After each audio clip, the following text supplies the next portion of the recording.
It's 1942 after the Guadalcanal campaign. The Wildcats are doing their job, but they're no match for the Japanese Zero. They're being outclassed in speed, range, and maneuverability. But by early 1943, the United States Navy finally had an answer for the Japanese Zero.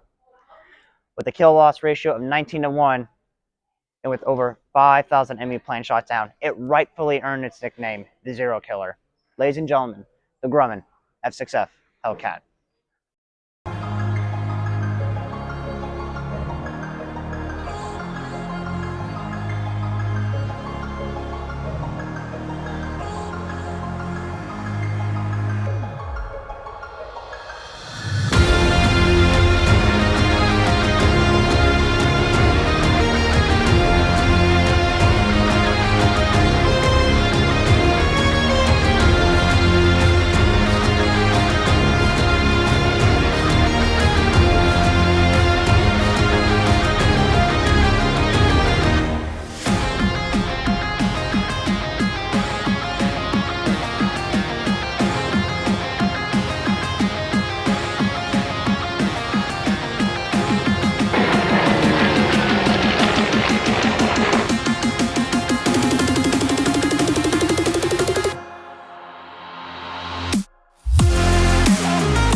I'm here at the National Naval Aviation Museum down in Pensacola, Florida, standing in front of the Grumman F6F Hellcat.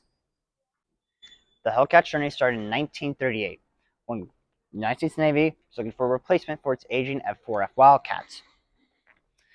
Grumman took the Wildcat's airframe and asked, how can we make this better? By June 1941, Grumman was awarded a contract to replace its aging F4F Wildcats. The United States Navy, after seeing the Zero's performance in China, wanted more. The biggest change made to the airframe was the engine. The engine that powers the Hellcat is the famous Pratt & Whitney R2800 Double Wasp, the same engine that powered the F4U Corsair, which you actually can see behind me right over there, and the P-47 Thunderbolt. The 18-cylinder radial engine gave the Hellcat an additional 800 horsepower over the Wildcat, bringing the total horsepower up to 2,000 horsepower. It also gave the Hellcat a 55-mile-per-hour speed advantage over the Wildcat for a top speed of 375 miles per hour. The bigger engine also required a much bigger fuselage and wing, which increased the Hellcat's range to a whopping 1,070 miles. Still not the same range as the Zero, but it can sure compete with it. With a larger engine and larger wing, it provided more lift and more ability to outdive the Zero. Another key feature about the Hellcat was its ability to take punishment. The Hellcat had a bullet-resistant windscreen, self-sealing fuel tanks, and thick armor plating around the cockpit.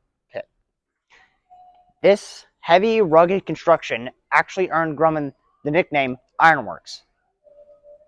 By June 24, 1942, the Hellcat took its first test flight, flown by test pilot Selden Converse. The Hellcat's first ever kill was recorded by naval pilot Ensign Robert Duncan, who, over Wake Island, on October 5, 1943, after breaking off from his element, he moved to the Zero's 9 o'clock and opened fire. He was the first American pilot to score a Hellcat kill against the Zero.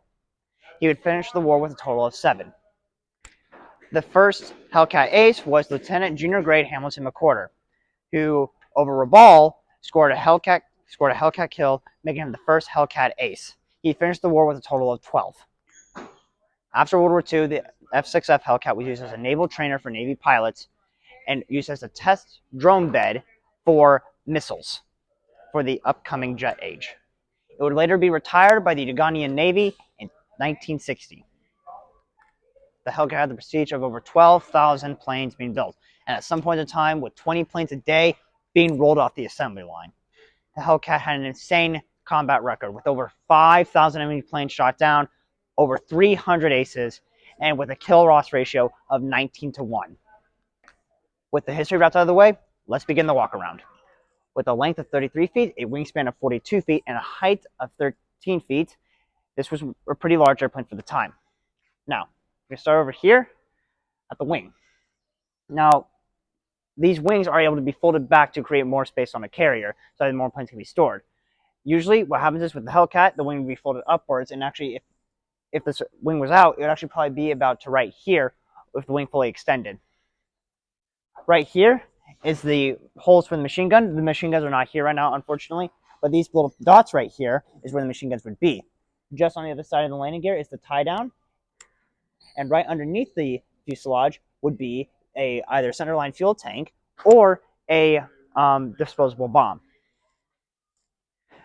Looking at the top of the wing, you see the flaps and the ailerons, and over here you have the leading edge light.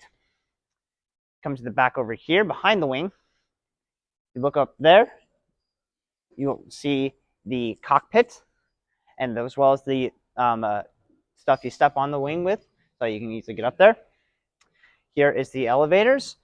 Here's the elevator trim tab, so you can hold a stable course in flight, so you don't have to keep holding on the stick, so it keeps you level flight. Over here is the rudder and rudder trim. This was used to help keep the plane on a straight and aligned course. We have the right side elevator right here.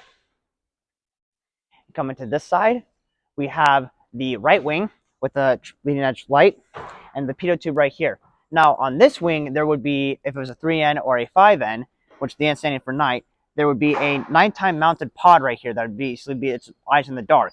So the aircraft could see and fly at night.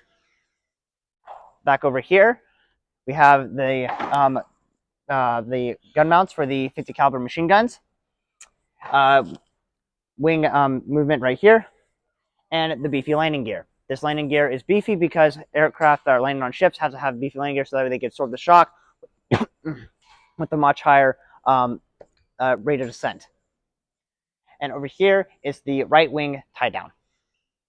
We finish off over here, up here, with the radial engine. This is the Pratt & Whitney R2800 Double Wasp. This engine pumped out 2,000 horsepower, and this is the exact same engine that was used on the F4U Corsair and the P-47 Thunderbolts.